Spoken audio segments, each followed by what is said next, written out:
지난번에 사도행전 1장 후반부 가룟 유다의 자리를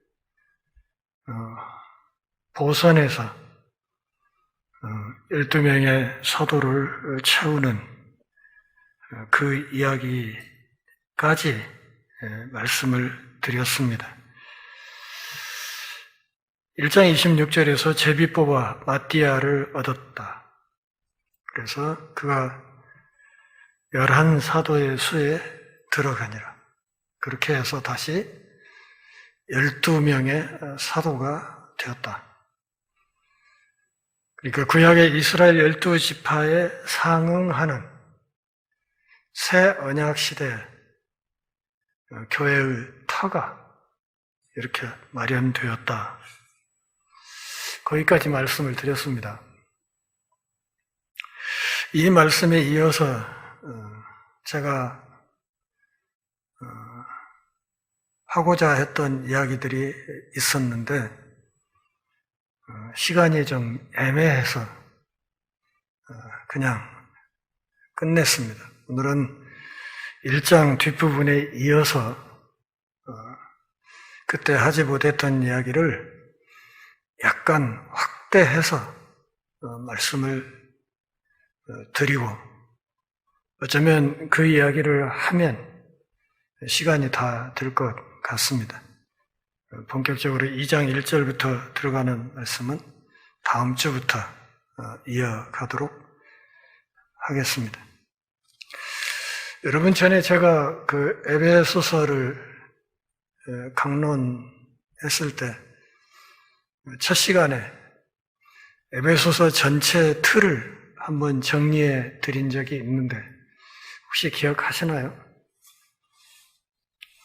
그러니까 한번 말씀을 들었으면 중요한 얘기는 머릿속에 확실하게 담아두고 어디 가서 누구를 만나든지 라떼는 말이야가 아니라 에베소서는 말이야 이렇게 해서 복음을 전할 수 있는 준비가 되어야 합니다. 복습 삼아서 좀 다시 말씀을 드릴까요? 에베소서 1장의 내용이 뭐라 그랬습니까?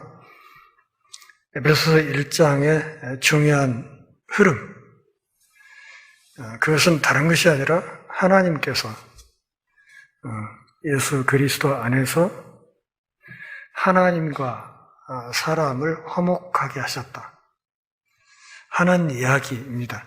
그러니까 1장에 여러 절이 있지만 그 이야기를 하나로 뭉뚱그리면 그런 이야기입니다. 하나님께서 사람과 피조물인 사람과 하나님을 하나 되게 하셨다. 어떻게? 예수 그리스도 안에서. 이 땅에 오신 예수 그리스도 안에서 하나님과 사람이 화목하게 되는 길을 하나님이 여셨다. 2장은 하나님께서 예수 그리스도 안에서 사람과 사람을 화목하게 하셨다. 그러니까 하나님과 사람, 그리고 사람과 사람, 다시 말하면 나와 이웃과의 관계가 화목되도록 하셨다. 그 일도 역시 누구 안에서? 예수 그리스도 안에서 하셨다. 3장은 하나님께서 그렇게 예수 그리스도 안에서 하나님과 화목하게 된 사람, 그리고 이웃과 화목하게 된 사람들을 모아서 하나님께서 역시 그리스도 안에서 하나의 교회를 세우셨다. 이것이 에베소서 3장의 이야기입니다. 그러니까 1, 2, 3장으로 오는 동안 1, 2장은 교회를 세울 수 있는 세부 요소들을 준비시킨 것이고, 그렇게 해서 하나님과 화목하게 된 사람, 이웃과 화목하게 된 사람들을 하나로 묶어서 뭘 만들었다? 하나의 교회를 만드셨다. 그리스도 안에서 하나의 교회를 만드셨다. 성경에서 교회론을 다루고 있는 성경이 몇 개 있습니다. 에베소서는 교회론에 관한 신학적인 진술입니다. 그런가 하면 고린도전서는 교회론에 관한 실천적인 진술입니다. 그러니까 교회 실제적인 실상과 관련한 교회 문제점과 그것에 대한 해법을 다루는 성경이 고린도전서입니다. 요한계시록은 교회론이지만 그것은 종말론적인 시각에서 교회론을 다루고 있다. 그러니까 결국 제가 요한계시록을 책을 쓴 것은 다른 것이 아니라 교회가 무엇이냐. 종말론적으로 교회가 무엇을 지향하고 가야 하는가. 그리고 이 무서운 핍박과 고난의 시기에 교회가 어떤 자세를 취하면서 어린 양 예수 그리스도의 다시 오심을 기다려야 하는가. 이것을 다룬 것이 요한계시록이다. 그런 말이죠.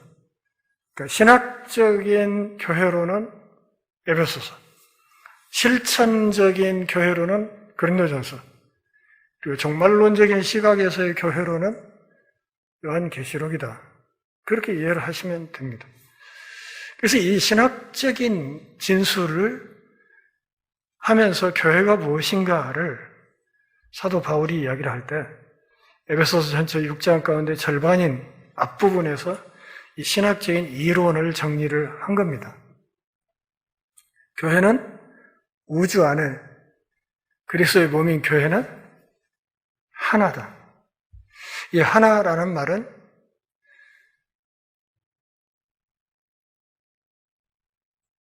시간적으로 하나이고 그리고 공간적으로 하나다.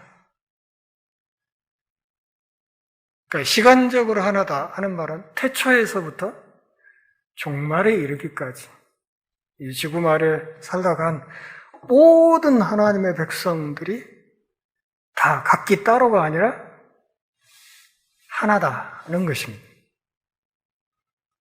그러니까 아브라함과 다윗과 그리고 사도 바울과 이런 사람들이 내가 예수를 구주로 그리고 주님으로 영접하고 하나님의 자녀가 되는 그 순간에 그 태초부터 종말에 이르는 그 통전적인 시간대에 그리스도의 몸과 하나가 되는 그런 의미가 있다는 거죠. 공간적으로, 공시적으로 하나라고 말을 할 수 있습니다. 그러니까 지금 우리 시대 21세기 2020년대를 살고 있는 이 지구 말에 있는 수많은 사람들, 어떤 사람은 우리 대한민국에, 또 어떤 사람은 아르헨티나에, 또 어떤 사람은 유럽에, 누구는 필리핀에 이렇게 살고 있지만 살고 있는 공간이 다르다 할지라도 예수 그리스도 안에서 그분을 구주와 주로 고백하는 사람들의 모임인 이 교회는 비록 공간이 다르다 하더라도 공시적으로 하나다. 그러니까 전주 열린문 교회나 저 필리핀에 있는 교회나 저 유럽에 있는 교회나 아프리카에 있는 교회나 같은 신앙 고백을 하나님 앞에 하고 있다고 한다면 그 모든 지교회들이 다 우주적인 그리스도의 한 몸을 이루는 것이다. 이렇게 말하는 것이죠. 그러니까 이 교회론이라는 것이 굉장히 우리가 흔히 쓰는 말로 스케일이 엄청나게 크다는 사실을 알아야 합니다. 내가 예수를 영접하고 그분을 구주와 주로 고백하는 그 일이 별것 아닌 것 같지만 사실은 우주적인 그 거대한 태초부터 종말까지 이르는 그 영원한 그 시간대 안에 그리고 모든 공간 안에 현재 살아 숨쉬고 있는 모든 하나님의 백성들과 내가 하나로 묶이는 그런 것이다. 여러분, 요즘 입시철이잖아요. 응? 입시철. 그래서 우리 자녀들이 이제 수능을 치르고 대학교에 그 원서를 내고 이제 어떤 사람은 합격하고 그렇습니다. 그래서 가령 어떤 학생이 가령 군산대학교에 들어갔다 합시다. 그러면 그 군산대학교에 그 학생이 등록을 하고 딱 들어간과 동시에 군산대학교 개교 첫날부터 오늘에 이르기까지 그 학교의 모든 전통과 하나가 되는 거예요. 그래서 수많은 선대 후배들이 생기는 거예요. 그렇지 않습니까? 그와 마찬가지예요. 내가 예수를 믿고 하나님 나라의 백성이 되고 하는 거, 그거 별거 아닌 것 같지만 사실은 교회론적으로 에베소서의 기초에서 생각을 해보면 이게 내가 예수를 믿음으로써 그 위대한 믿음의 사람들의 공동체, 거기에 내가 일원이 된다? 이것은 대단한 일이라 그 말이죠. 그래서 우주 전체에 걸쳐서 하나님이 하나의 교회를 만드셨어요. 그 하나의 교회를 만드신 이 상태에서 이제 4장부터 6장까지는 그러면 어떻게 하면 하나님이 하나로 만드신 이 하나됨을 지켜나갈 거냐 하는 것을 이야기를 하죠. 4장 3절 뭐라고 되어 있습니까? 여러분 다 외우고 있는 거. 성령께서 하나 되게 하신 것을 힘써 지키라. 이렇게 말해요. 성령께서 하나 되게 하신 것을 힘써 지키라. 그러면서 그 뒤에 또 설명을 붙이죠. 성부 하나님이 하나고 성자가 하나고 성령이 하나고 이런 이야기들을 6절까지 이렇게 토를 달지만 핵심은 4장 3절에 있는 말씀이에요. 1, 2, 3장에서 그렇게 하나의 교회를 만드셨다 했으니까 그 일을 성령 하나님께서 온전히 이루어 놓으신 그 일을 그 하나 되게 하신 그것을 힘써 지켜나가는 것이 정말 중요하다고 이야기를 하는 거죠. 신자들이 교회 안에서 실제적으로 그러면 어떤 자세로 이 일을 해나가야 되느냐를 이야기를 할 때 가장 중요한 지침으로 성령이 하나 되게 하신 것을 힘써 지켜야 된다 이렇게 얘기를 한단 말이죠. 그리고 이어지는 7절부터 11절까지 4장 7절부터 11절까지여서 사도가 이야기하는 주제가 뭐예요? 그 주제가 다른 것이 아니라 교회 직분이에요. 직분. 7절에서는 하나님께서 우리에게 은혜를 주셨다. 그리고 11절에 가서는 몇 가지 직분을 얘기하죠. 사도와 목사와 집사 이 직분을 얘기하면서 이 직분을 주셨다. 이렇게 얘기를 해요.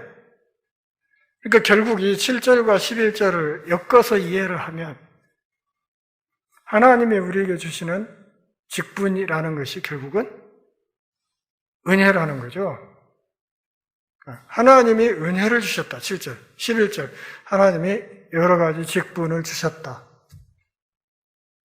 다른 것은 7절에서는 은혜, 11절에서는 여러 가지 직분이에요. 결국 이 두 개 절을 나란히 놓고 보면 우리가 받은 직분이라고 하는 것들이 결국 하나님이 주신 은혜라는 거죠. 그런데 이 하나됨을 지켜나가는 것이 쉽습니까? 어렵습니까? 굉장히 어렵다는 거죠. 어려워요.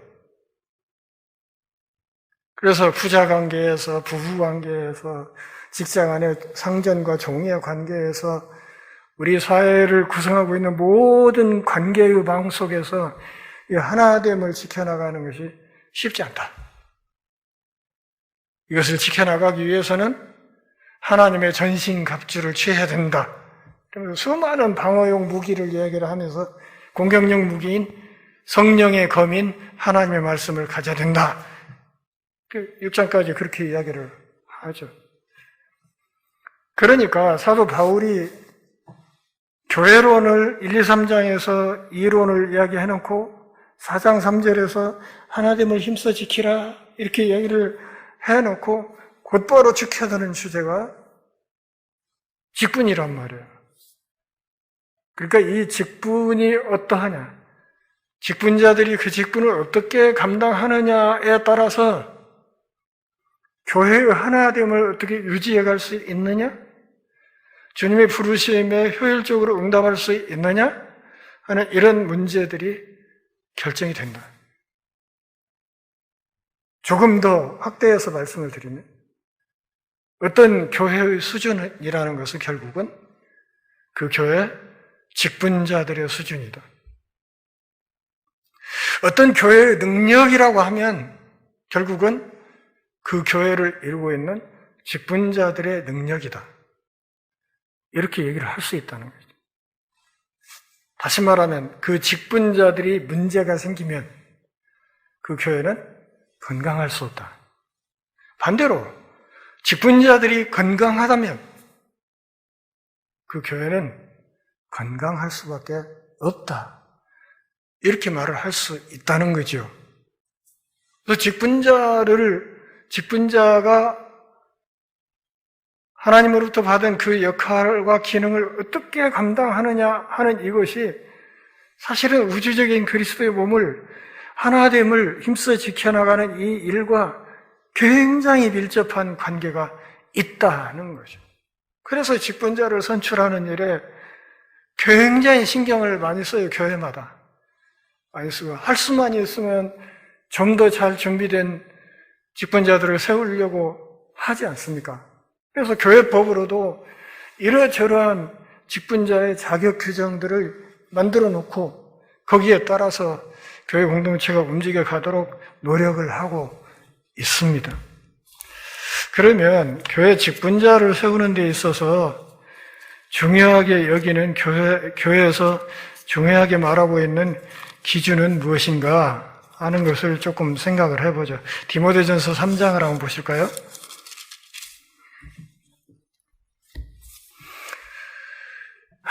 디모데전서 3장, 신약성경 338페이지. 제가 한 절 읽고 여러분이 한 절 읽고 읽어보겠습니다. 미쁘다 이 말이야. 그 사람이 감독의 직분을 얻으려 하면 선한 일을 사모하는 것이라 함이로다.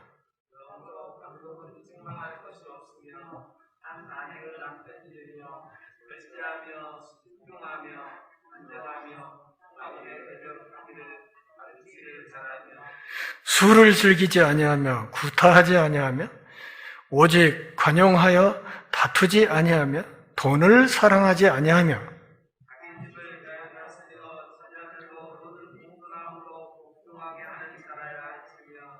사람이 자기 집을 다스릴 줄 알지 못하면 어찌 하나님의 교회를 돌보리요.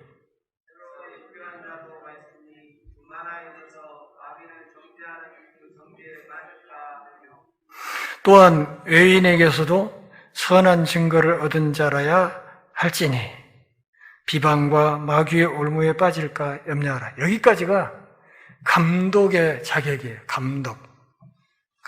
여기서 말하는 감독이라는 것은 목사, 장로를 가리킵니다.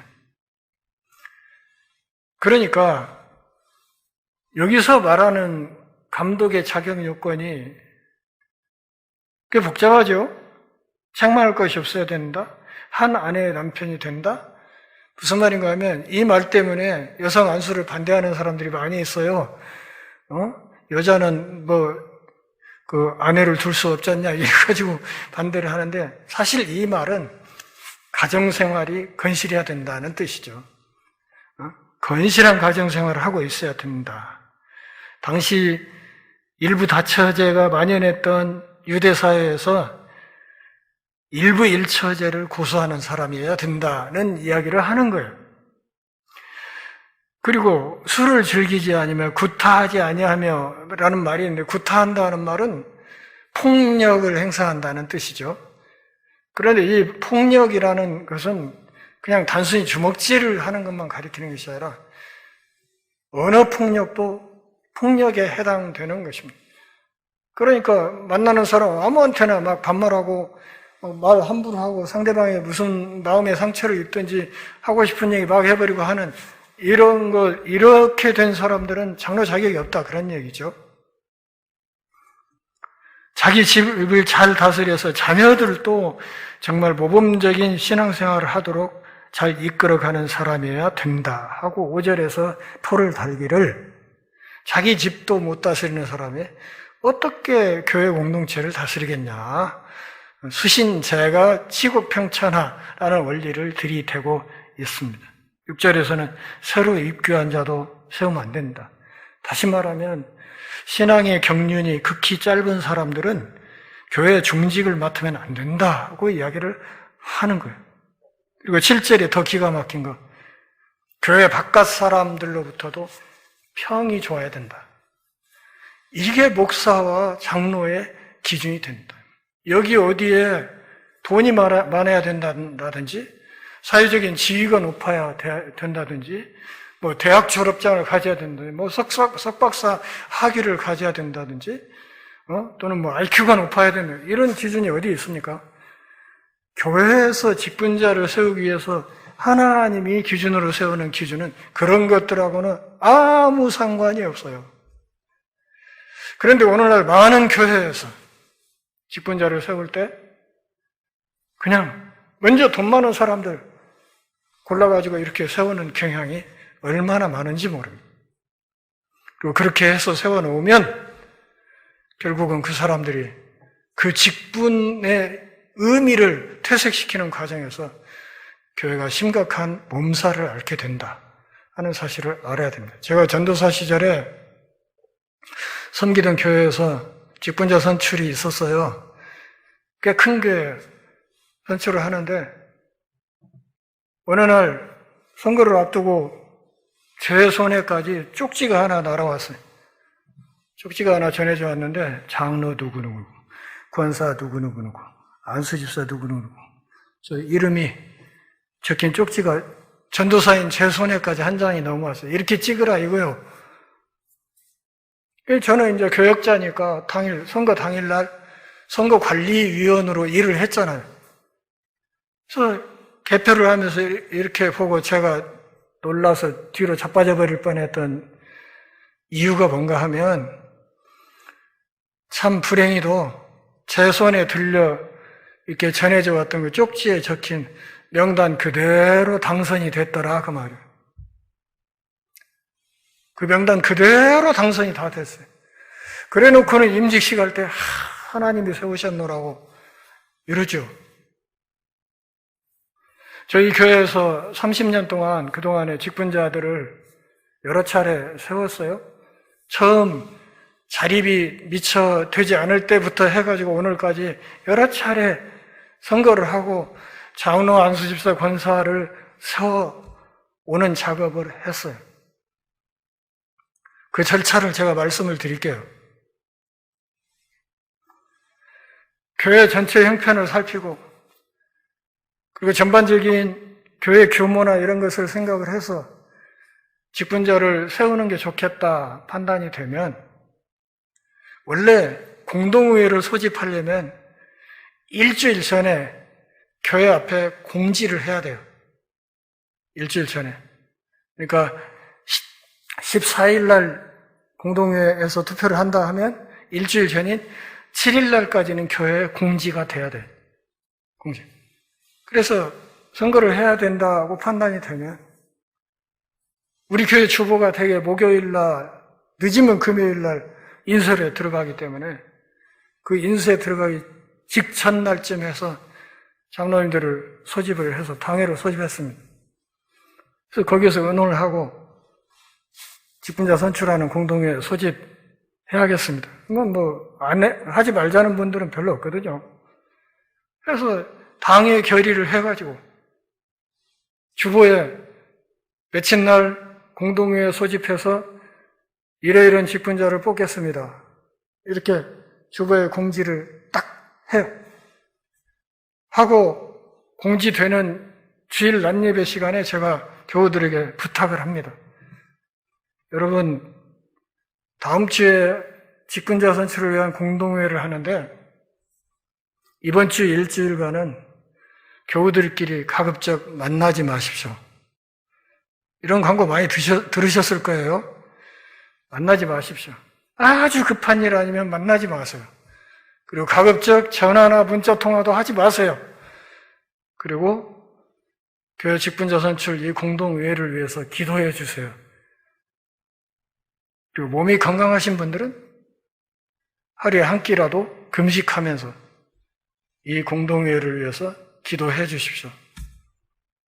30년간 이런 방식으로 해서 직분자를 세워왔습니다.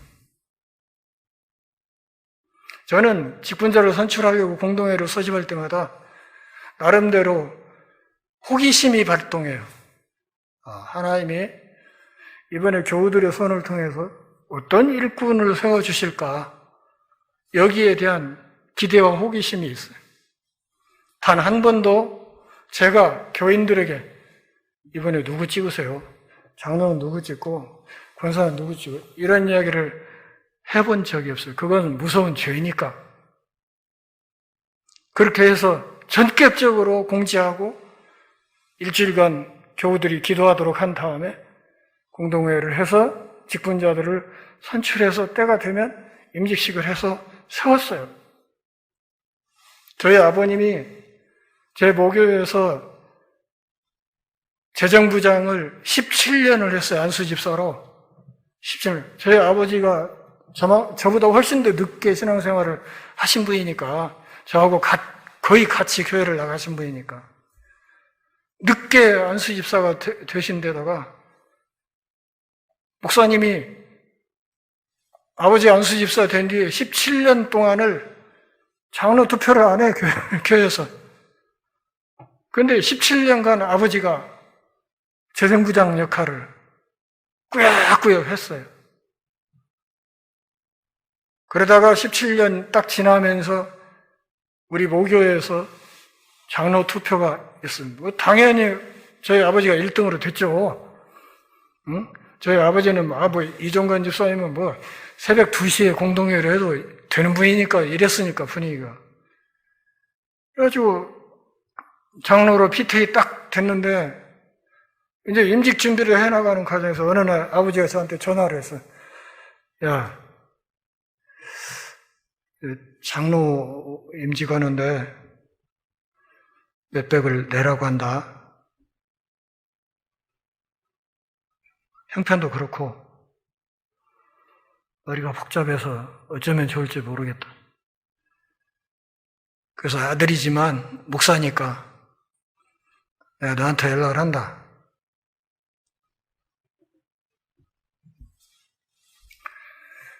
그래서 아버님께 전화통화를 한참 하면서 제가 말씀을 드렸죠. 그냥 헌금하십시오. 제가 준비를 해드렸어요. 헌금하십시오. 그 대신 앞으로 아버지가 당회에 들어가면 이후로 교회에서 직분자 선출하고 임직하는 과정에서 그런 식으로 헌금을 강제로 걷는 그런 것은 아버지가 못하게 막으셔야 됩니다. 그렇게 해가지고 할까 말까 하다가 임직을 하신 거예요. 장로로 임직을 하셔서 성실하게 봉사하시다가 은퇴하시고 돌아가셨지만 저희 교회에서 그동안에 임직식을 하는 과정에서 단 한 번도 임직하는 임직자들에게 헌금을 하란다든지 얼마씩 내라고 한다든지 이런 걸 한 적이 없어요. 있으면 한번 얘기해 보세요. 그런 적 없어요. 왜냐하면 임직 헌금을 요구하게 되면 돈 없는 사람은 못 하잖아. 왜? 돈 없는 사람은 직분자 못 된다는 얘기 아닙니까? 그건 아니지. 또 하나, 임직 헌금을 이렇게 하는 것은 좀 나쁘게 이야기를 하면 그것은 성직 매매죠. 돈 내고 직분 하나 받는 이런 거죠. 교회가 그렇게 되고 직분을 그렇게 주고받고 하는 것이 공교회의 거룩성과 본질을 지키는 데 도움이 될까? 거기에 대해서 저는 아주 회의적입니다. 그게 못 되겠어요. 대체로 교회 임직식에 가보면 임직자들 옷이 다 똑같아요. 양복 똑같은 기지로 똑같은 양복 쫙 빼가지고 쫙 입어서 일렬로 세워놓고 여성들도 마찬가지고요. 그렇게. 근데 그 옷이 어떻게 된 거냐면 교회에 뭐 가령 몇백 몇천씩 이렇게 헌금을 하잖아. 하면 교회에서는 임직자에게 전부 양복 한 벌씩을 해주는 거야. 그렇게 해서 똑같은 옷으로 쫙 빼입고 서서 임직식을 하는 거예요. 그건 아니다. 아까 얘기한 디모데전서의 교회 직분자의 조건, 거기 어디에 돈 있는 사람만 해라, 돈 없는 사람들은 하면 안 된다. 여러분, 요즘같이 경제가 어려운 시기에 정말 힘들게 사는 사람들은 단돈 10만 원도 이게 돈 있는 사람들 매덕에 지지 않게 그렇게 어렵게 힘들게 사는 사람들이 많아요. 그러면 그렇게 사는 분들은 교회 직분자가 되면 안 됩니까? 정말 신실하게 주님을 섬길 준비가 돼 있고, 그리고 그렇게 신실하게 섬기는 그동안의 행적이 있는데 그에 상관없이, 그냥 그것과 상관없이 가진 게 없다고 해서 그 사람이 중요한 직분을 맡지 못하게 된다고 하면 그게 교회냐 그 말이죠. 여러분, 돈도 은사 중에 하나예요. 어떤 사람들은 돈 잘 버는 재능을 하나님 줬어요. 잘 벌 수 있어요. 어떤 사람은 돈이 많아서 돈을 벌어가지고 가만히 있어도 재산이 부는 사람들도 있어요. 어떤 사람은 돈을 잘 못 벌어. 그래도 또 다른 재능과 은사가 하나님 앞에 받은 바가 있어요. 은사는 다 똑같은 거예요. 다. 하나님의 어떤 은사를 줬을 때는 그 은사를 잘 간직하면서 그것을 주신 주인의 뜻에 합당하게 청지기의 직분을 잘 감당해서 그걸 잘 관리하고 공동체 여러 식구들을 위해서 섬기고 나눠주는 데 쓰라고 주신 거예요. 어떤 사람은 말씀을 잘 가르칠 줄 알고, 또 어떤 사람은 또 다른 손재주가 있어서 교회당 안팎을 이렇게 잘 다듬고 이렇게 할 줄 안다니, 그게 다 은사란 말이죠. 자기가 받은 바 은사를 따라서 주님의 몸된 교회를 구석구석에서 열심히 섬기는 거예요. 그렇게 해서 하나 된 그리스도의 몸이 온전히 건강하게 세워져 가는 거란 말이죠. 돈만이 은사는 아니다 하는 말씀을 드리는 겁니다. 그렇게 해서 대형교회 교인들이 막 2만 명, 3만 명 그러잖아요. 그러면 한번 생각해봐요. 한 주에 그 교회 헌금이 얼마쯤 접수가 되겠는가? 교인들이 아무리 더럽게 헌금을 해도 교인 2만 명, 3만 명이면 헌금이 어떻게 들어가겠는가? 그렇게 해가지고 그 쏟아지는 그 돈을 가지고 뭘 하냐 그 말이지. 뭘? 교회의 거룩성을 유지하고 교회의 본질을 지켜내고 우주적인 그리스도의 몸을 이루어가는 그 일을 하는데 그 교회들이 지금 뭘 하고 있냐 그 말이죠. 큰 교회들 가면 꽃팀이 따로 있습니다. 성전 꽃꽂이라고 하지 전부 다. 교회당 꽃꽂이라고 안 해. 성전 꽃꽂이라고 하지. 꽃팀이 있어. 거기 팀장들이 있어가지고 강단 장식을 맡아서 매주 하면 해놓으면 좋죠. 꽃 향기가 얼마나 좋은 건데. 그런데 큰 교회에서는 그게 별거 아니게 나가는 돈일지 몰라도 큰 교회 1년 강단 장식용 꽃 비용만 해도 시골 교회 몇 개는 돌리고 남는 그런 돈입니다. 아까 말씀드렸죠? 우주적인 그리스도의 몸이라고.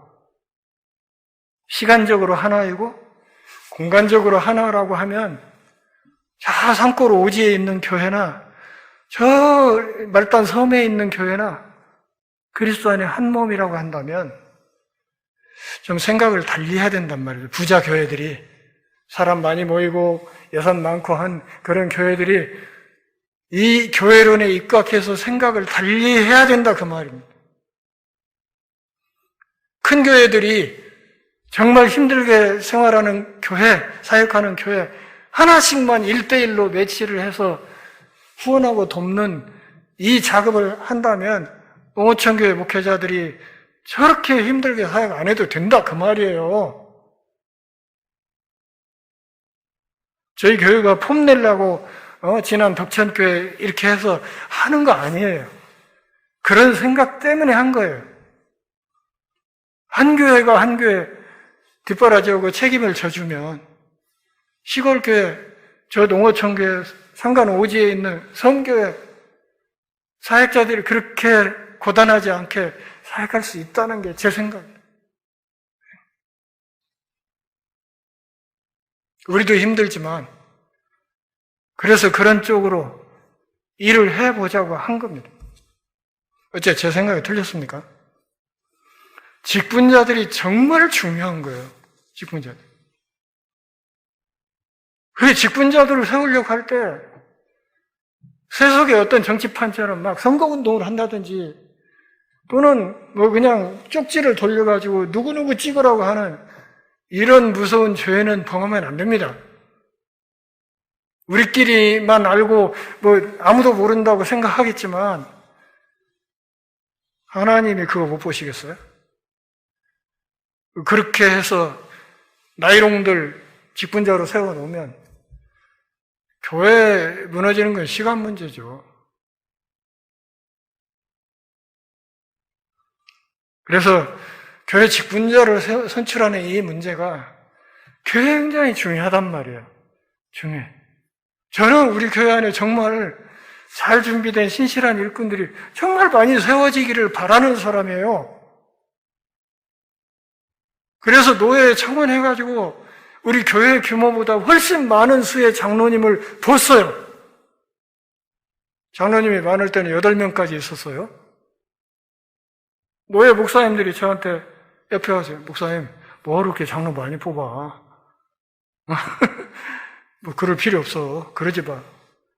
근데 그것과 상관없이 했어요.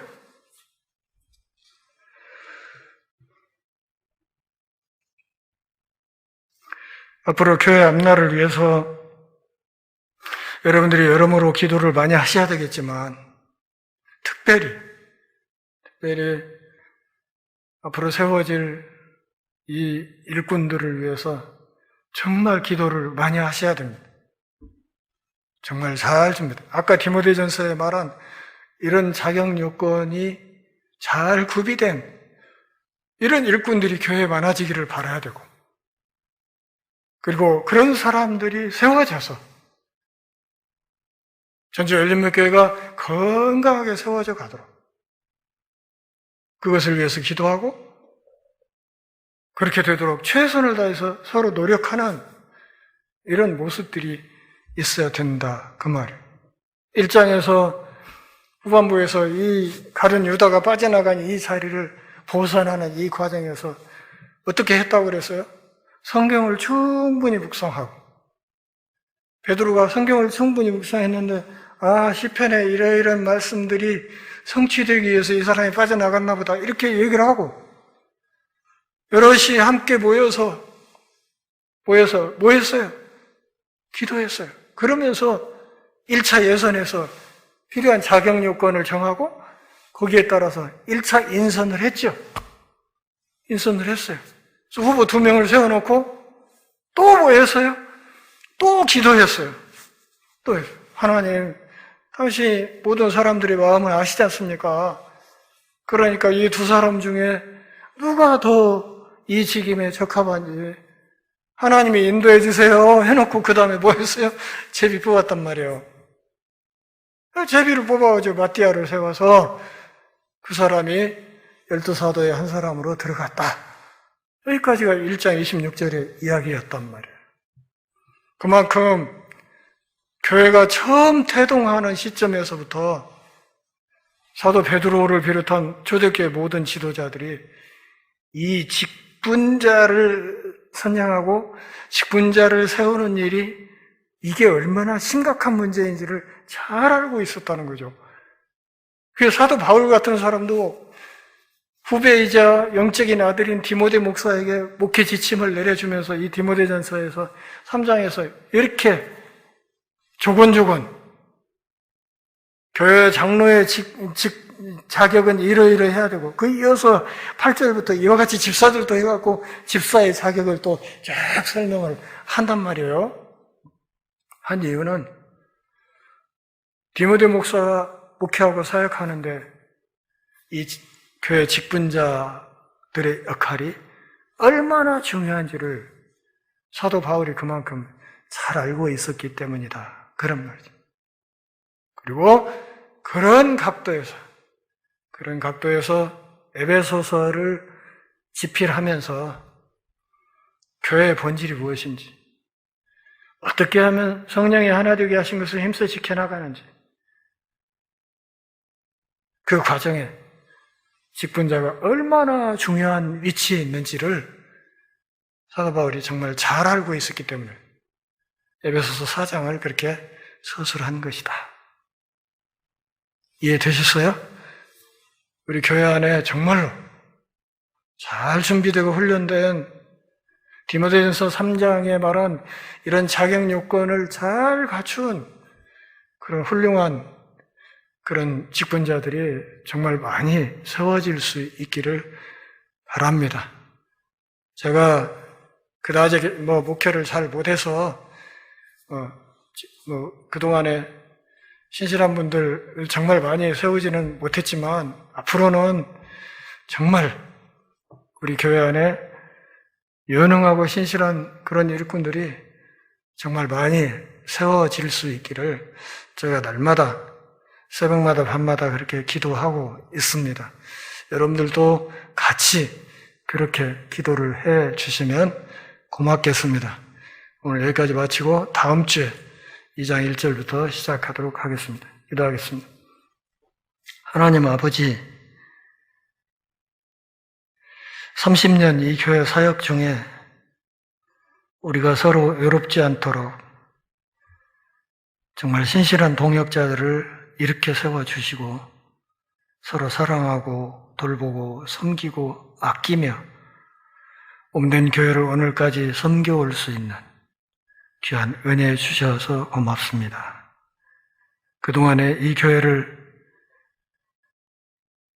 섬겨오는 이 일에 알게 모르게 헌신했던 수많은 남종 여종들 그 수고를 주께서 아시오니 하늘에 신령한 것 땅의 값진 것들로 넉넉히 허락하여 주시고 장차 주 앞에 착하고 충성된 종이라 칭찬 들을 수 있게 하옵소서.